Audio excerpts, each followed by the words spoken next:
OK, well, good afternoon, Britain. It is now 12:47. Now, after being kicked out of the Labour Party, the former party leader, Jeremy Corbyn, is now forming a new parliamentary group. The Independent Alliance sees the Islington North MP join with 4 other pro-Palestine members in the House of Commons. They'll now be as big as Reform UK and the DUP. Well, we are joined now by the Executive Director of the Henry Jackson Society, Alan Mendoza. Alan, gosh, you know, it's easy to forget, isn't it, our current Prime Minister tried to get Jeremy Corbyn elected not once but twice. But what do we know about this cabal of the pro-Gaza gang?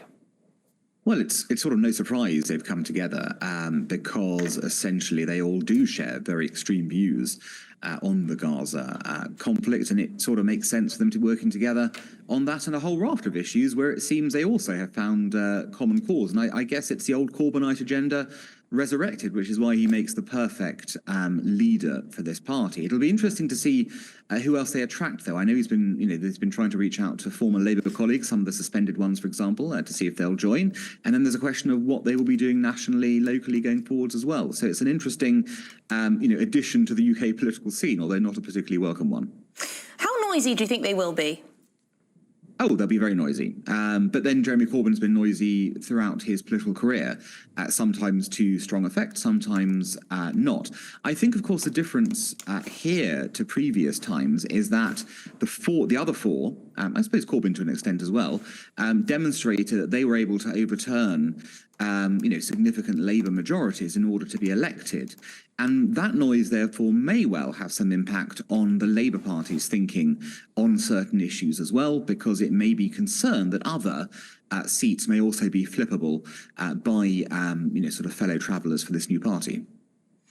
Are a couple of these people relatively fruity characters, could you suggest? I mean, one of them, I believe, did beat Jonathan Ashworth in his seat in Leicester South.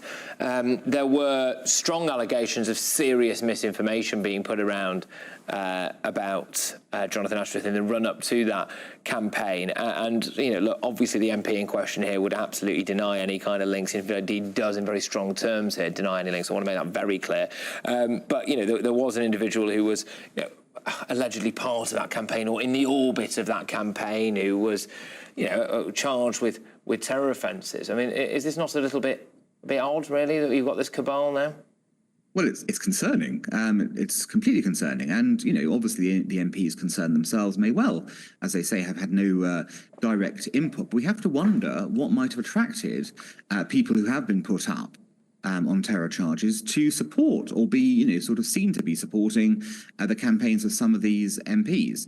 That in itself is a question for those MPs to ponder at the very least. They've had nothing to do with, these alleged offences, of course. But why is it that people around them have been attracted in that way? By the way, the same question, of course, went back to Mr. Corbyn all those, years about anti-Semitism in the Labour Party. He himself stressed many times he wasn't an anti-Semite.